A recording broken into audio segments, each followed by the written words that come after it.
I use 3 monitors, so I lose track of where I unmute myself. It took me a second to find it. So it's wonderful to be here. I appreciate the opportunity to share. I'm at Davidson College, which is near Charlotte, North Carolina. It's a undergraduate institution, so everything that I'm going to talk about is working with undergraduates. And I'm in the Department of Mathematics and Computer Science. I'm an applied mathematician, where my area of concentration is computer science, which is what led me into data analytics. So first of all, who am I relative to sports analytics particularly? And I started a group, we call ourselves Cat Stats, which could sound like we do veterinarian analytics. It's because Davidson is the Wildcats, and so that's where that comes from. And I lead a group of students that, well, actually, it transitioned into a student club just recently, because with 100 students, I either needed to ramp back a lot of what I was doing, or we needed to transition it into a student club for the administrative part of it. And they're doing extremely well as a student club. So it's really fun to watch what they're doing right now in terms of that. In 2013, we started a group where we wanted to support Davidson coaches in with the teams that they have. And we started with men's basketball and then moved to women's basketball. The teams that we now work with are men and women's basketball, men and women's soccer, baseball, football, volleyball, a little bit of swimming, and we've just begun lacrosse. Here you see 3 students that are getting ready to record data at the sidelines, because unlike professional sports, we don't have very many devices that record data for us, so we have to find other ways to do it. And I have an example of that in a minute. Our success with our own teams moved us to working with professional teams. So we've worked with the Charlotte Hornets, which is an NBA team in Charlotte, North Carolina. If you know my area, we work with NASCAR because of the number of NASCAR teams that are here. We've done work with the NBA League Office, actually in officiating analytics. We've worked with NFL teams largely related to the draft. And then we've also worked with AAA teams. Here you see a logo for the Charlotte Knights. So it doesn't just need to be at the highest level of professional sports. The other teams also have needs as well. From there, we've also worked with media. We fielded analytics questions from the New York Times. We supplied some analytics for the FIFA Women's World Cup, and that was Fox Sports. We've supplied analytics to the A10 tournament in basketball. A10 is a conference in Division I NCAA, and also with March Madness. I've actually supported the NCAA with some of their questions regarding March Madness, and the work has been covered by ESPN. One last one, if you're interested in basketball analytics, is Nylon Calculus. That's an online blog that some of my students have been able to publish in, and it's relevant because the NBA League offices read it. So they're very aware of what students are doing if they can get published in there. And so that's why I just wanted to bring that up. The students have been able to intern with various sports related groups. And so I've had a student intern with the Carolina Panthers, with what's called the G League, which is the minor league of the NBA. That's the Santa Cruz Warriors that you see there. They've gone to the NBA League office. I had a student work at Nike, where she was using machine learning to try to essentially look and scrape Instagram to look for budding trends in fashion. And then we've had students intern with the Hornets for a long time. And the other one was the WNBA. Had a student work with the WNBA, which is the Chicago Sky. The biggest part of that is that I believe that working in sports analytics is a nice venue to work in data analytics, because whether you follow sports or not, if you were raised in the United States, there's a very good chance that you have at least some familiarity with US sports. So not everyone in the group is a huge sports fan. Some are, some aren't, and it takes all of us together, because sometimes the big sports fans basically recreate what they would want to say anyway. And that's a big danger, and teaches some of those aspects of preconceived notions in data analytics, which I like a lot. The students have gone on, some have worked in sports. I had a student who went to the New York Jets and actually got cleared to give advice on the sideline as a coach, and he started entirely in data analytics. I have a student at the Bulls with the Atlanta Braves. And then they've also gone into data analytics companies like Red Ventures, which is a huge data marketing firm in South Carolina, in then Trisata, which is a software predictive analytics company in Charlotte. And then they've gone to companies like Amazon, and then here I've listed Microsoft. So it prepares them for both. Often, many of them want to go into sports, but they also see the salary difference between going into sports and going into major tech companies. And many of them will choose the tech companies at that point, which is an important thing to bring out. One of my biggest things about this is that it underscores having a big data mindset. Some of the data is big, some of it's not, but you can learn a lot of the lessons that you need to do in working with data. So I want to give you a few examples. One big place that we work with creating data. So we have a whole team of students who work with Beautiful Soup or Pandas in order to get data. We're working on a project right now for March Madness for a company in the UK. And we use Beautiful Soup to scrape every shot that has been taken in March Madness since 2013 or 14. I forget when the data started that we can get access to. The chart that you see on the right is created with D3JS, and therefore is anyone can use it, and they are shot charts, and it's written in a very generic way where you have control over the attributes that you're tracking, and then also you can change the background screen so that or image so it can be a different type of sports field that you're tracking. Once you have data, that might be all you do. We were hired initially by the US Olympic and Paralympic Committee for a data acquisition project. Other times, it's more what you do with the data once you have the data asset.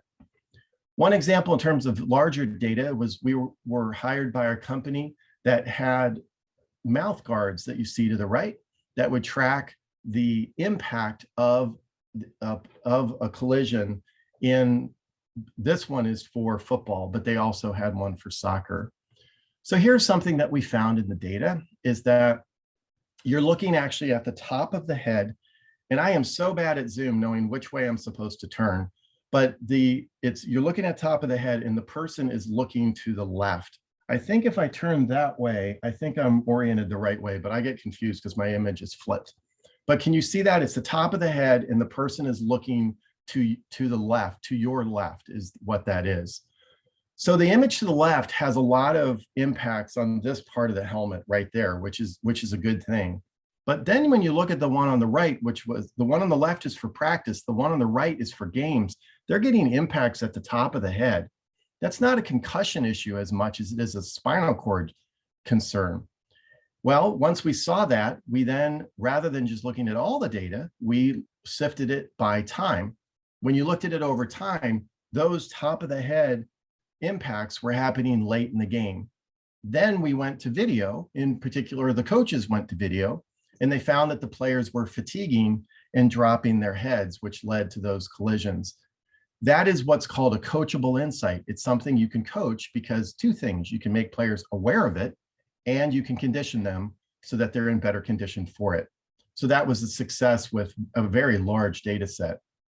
Another one is that our women's soccer team wears polar heart monitors. So this is worn next to the heart, and it keeps track of their heart throughout the entire practice and games. And there's something called a load. So if you have a very intense game, you're going to have more of a load because you have a high heart rate for a larger portion of the game. We were able to figure out that different positions had different loads depending on the style of the coming opponent. Why is that important and why is it coachable? It enabled the coaches to know, according to position, how much to work them out prior to the game. Some games they didn't expect to have as much of a load, so they could actually work on aspects of the game in practice that had more of a load and then didn't do that for other players.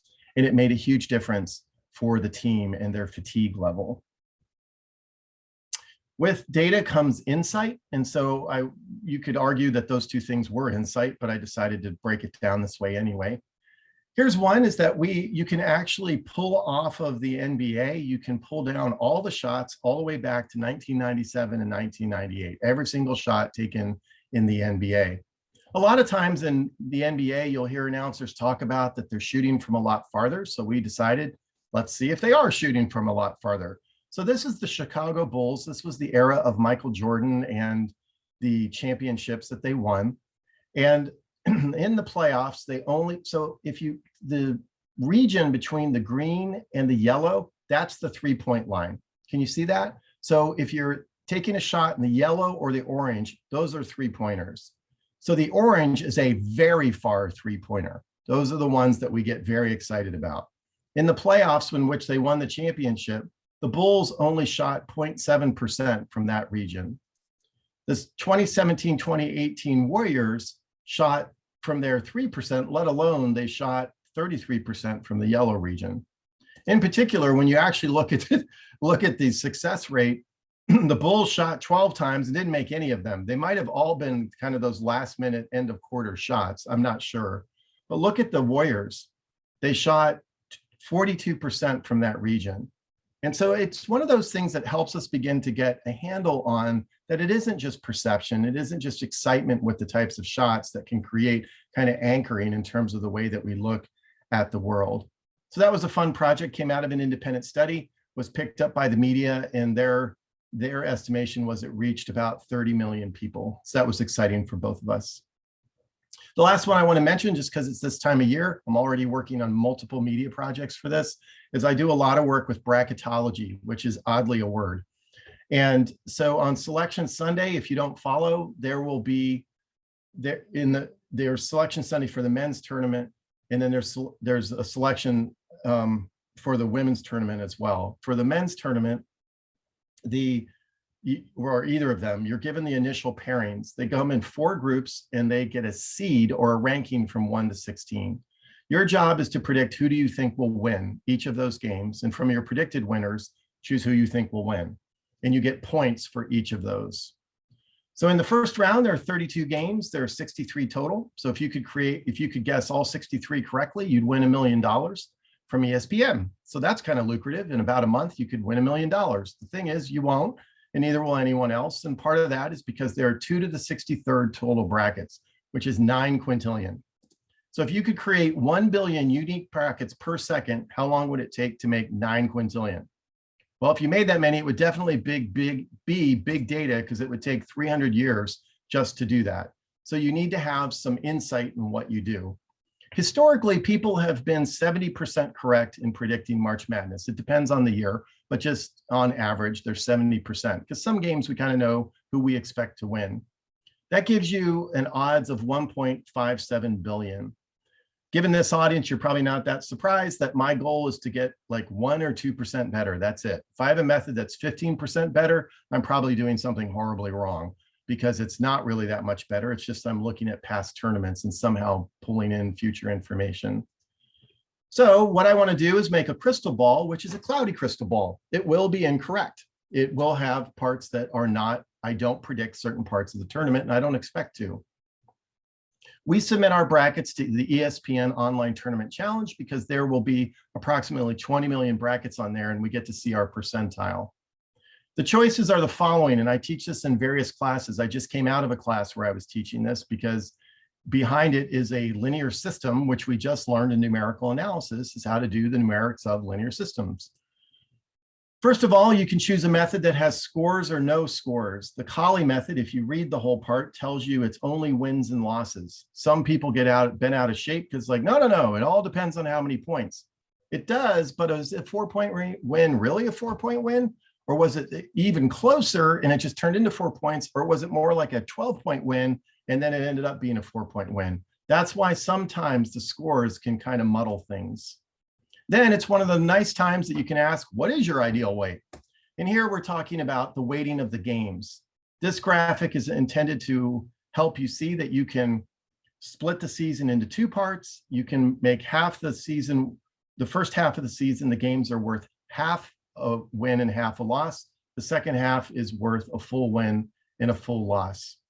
Then you pick the type of method you want. Uniform weight says, I don't care. I'm not looking at time. Interval is what I just showed you. Log uses a log function. Linear weight uses y equal mx. So that's going through time, and every day is different. It's typically a horrible method, which could beg the question, then why do you have that on the website? Because middle school teachers around the country use it to motivate y equals mx. There isn't a b because it doesn't make a difference in the method. And I leave it there for middle school teachers. So this will be the site. It's already in there, and I'll give you the link. You choose the year, which for some reason I've left as 2017. It's currently up with the games as of 2 nights ago. You can also weight home, away, and neutral with how much you want to weight those. So what do you think is predictive? What parts of the season do you think are predictive? Do you think it's more predictive to be at home or away in terms of the way people play?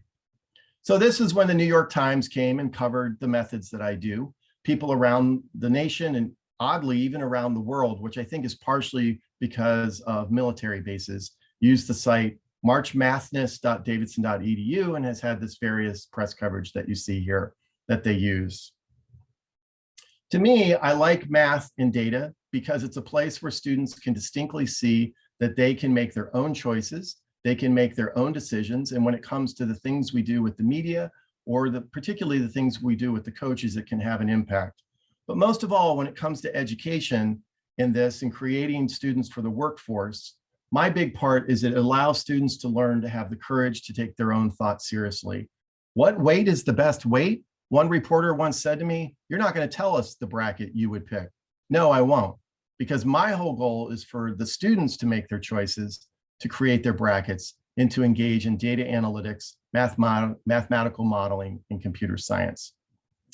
So that's what I have for you in terms of my bent on sports analytics. It's a lot to shove into 10 minutes. So there's a lot I'm not saying, but it's enough that hopefully you could actually ask questions if parts of that interested you. So I appreciate your attention.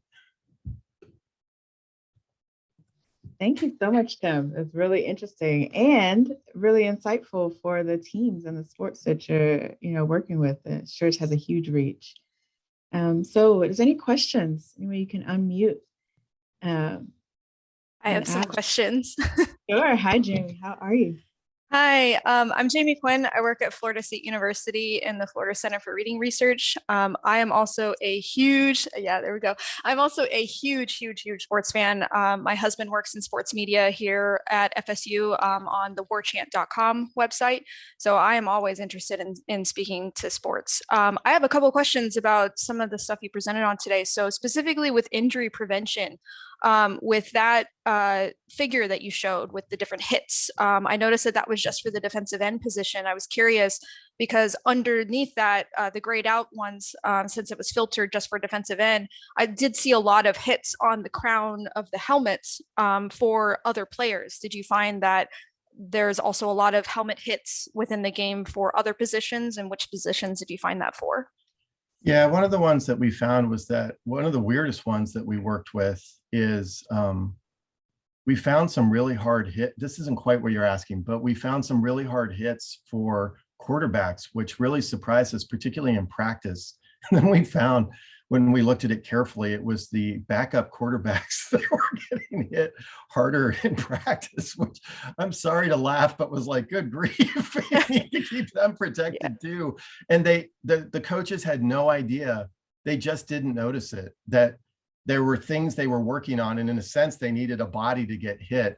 And they completely reformulated how they were doing practice because they don't want them to get injured, of course.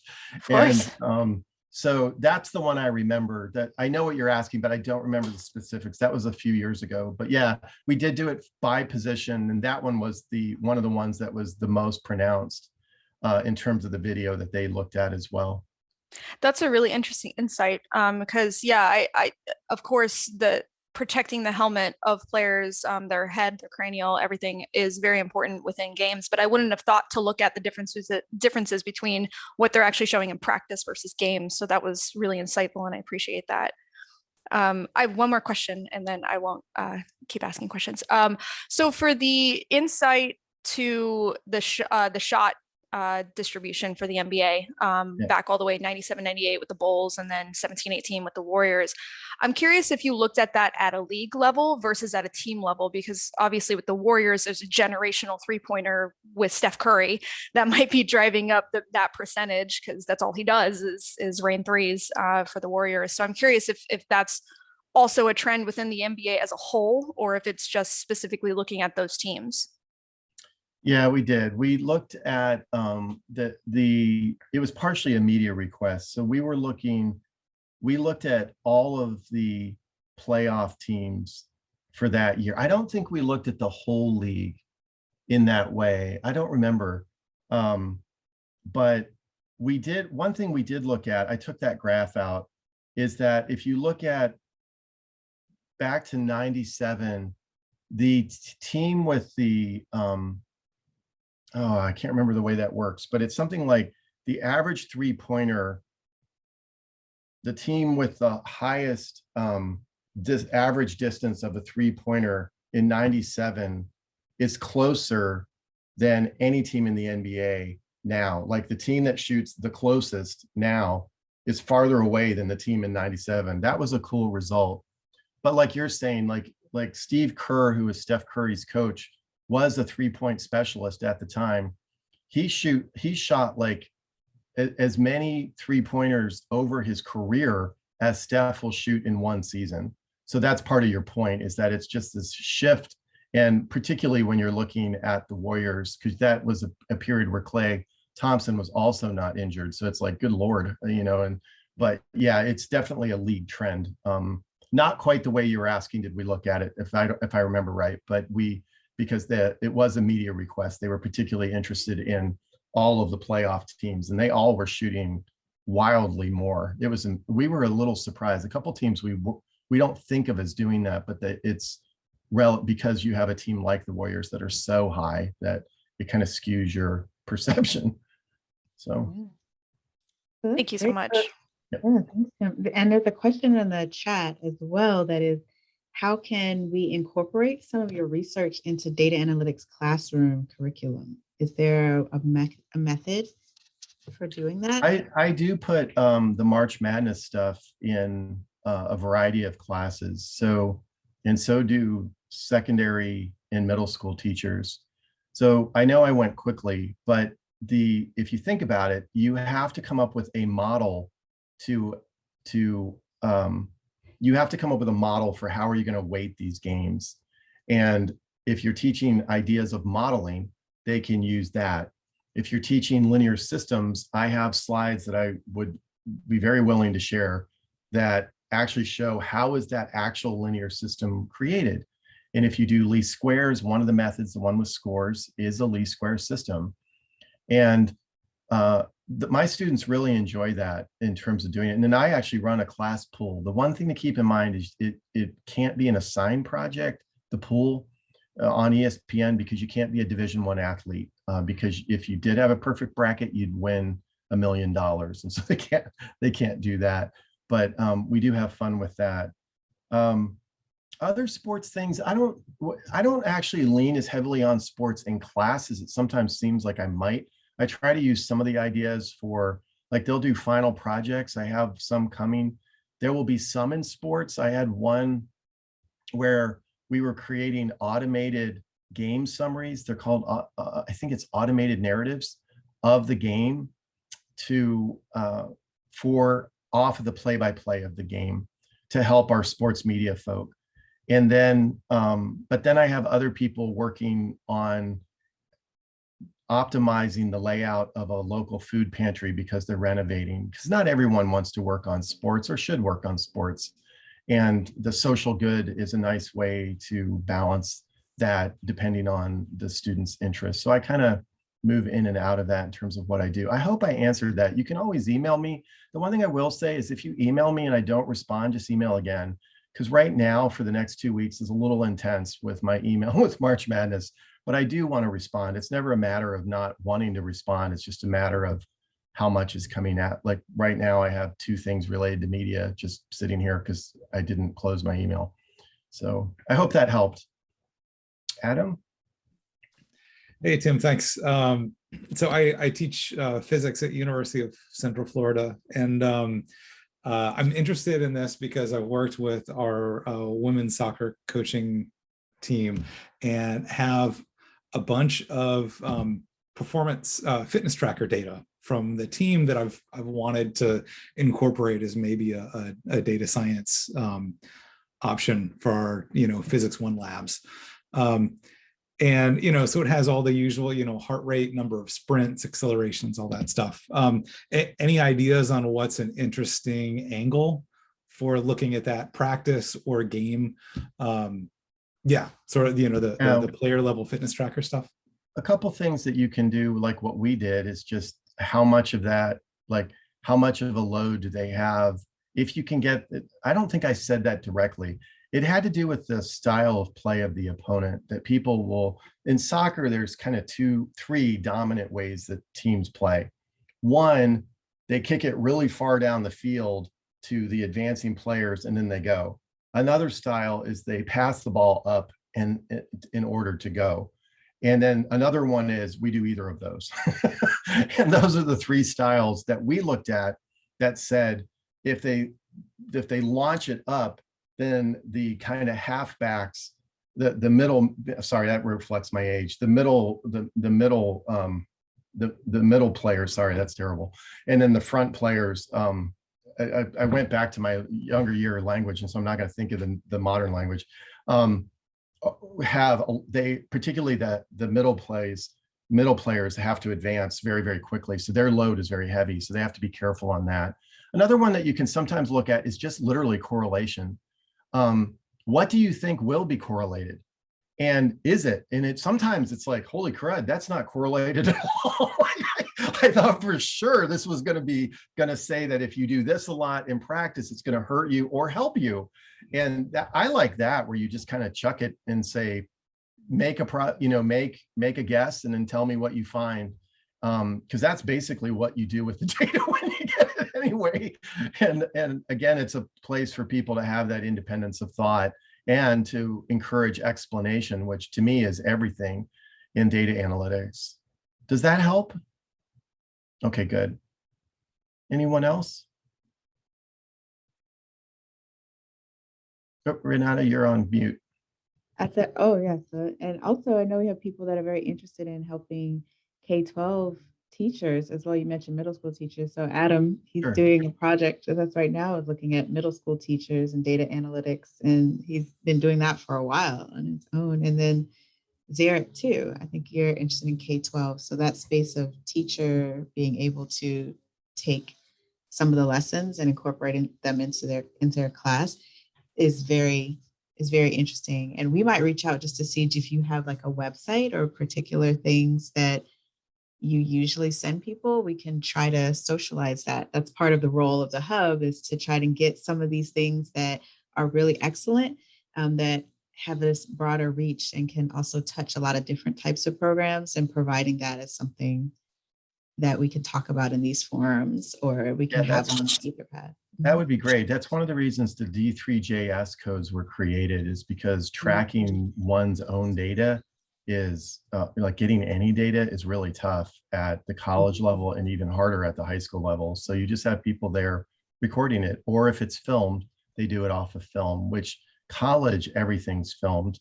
High school, it's not always filmed, or like somebody hits the camera and then it's pointing the wrong way and things like that. So high school, like each time you go down a level in terms of the gradation toward professional play, you just have less opportunity for data. So you fill in those blanks. But yeah, I'd be happy to help with that.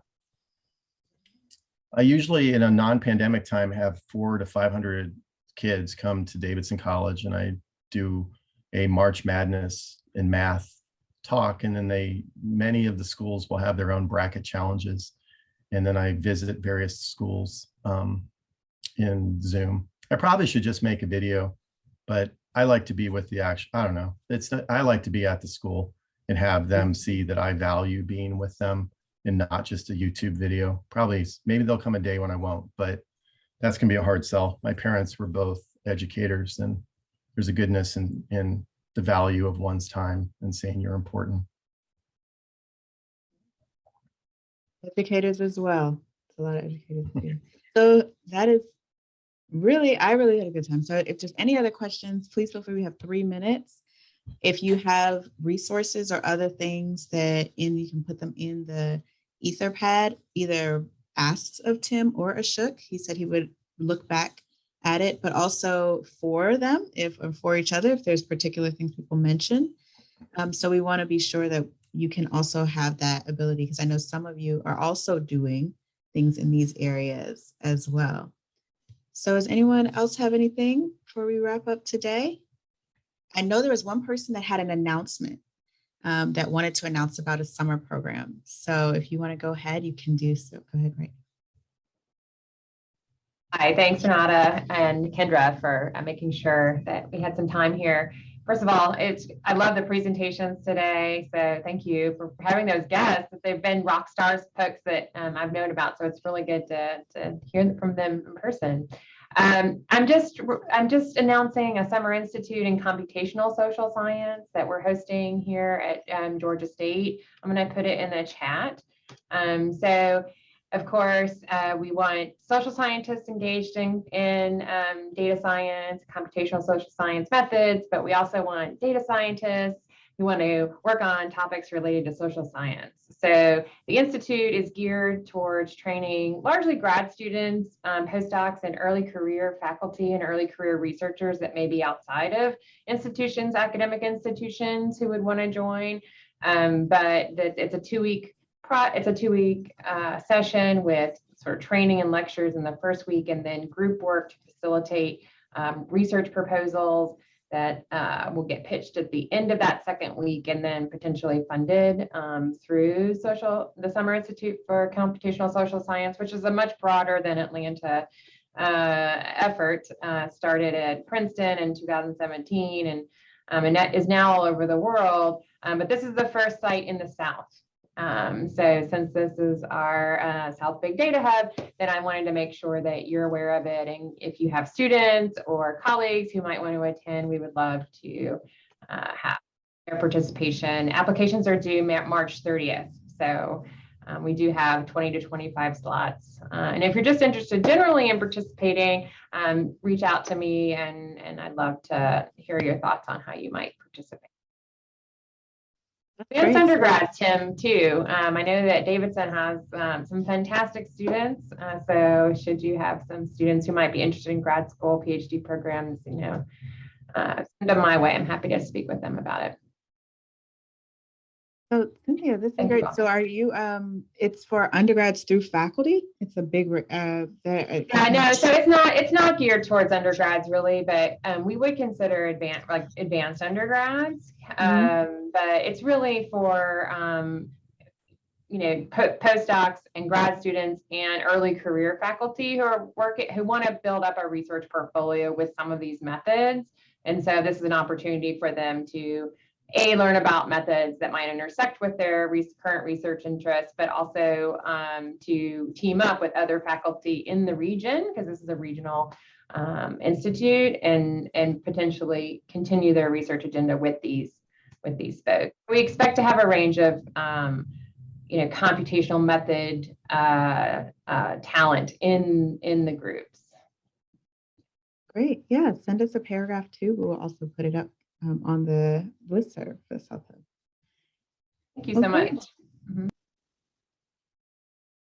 All right. Well, if there's any more questions, you can say them now. If not, we are finished right almost on time with 1 minute. It's really close. So we got there, and it's been good. And we'll see you guys next month. So I hope everyone had a good time. Thank you again to the speakers. Thank you all, as usual. All right. Bye-bye. And welcome back. You're always welcome to come back, Tim. We always tell that to the speakers. It's an open group. You can come back next month and visit. I'd love to have you. Great, I appreciate it. I was telling my wife what a warm group it is. It's fun. All right, I'm home to go have lunch with my family. All right. All right. Bye-bye.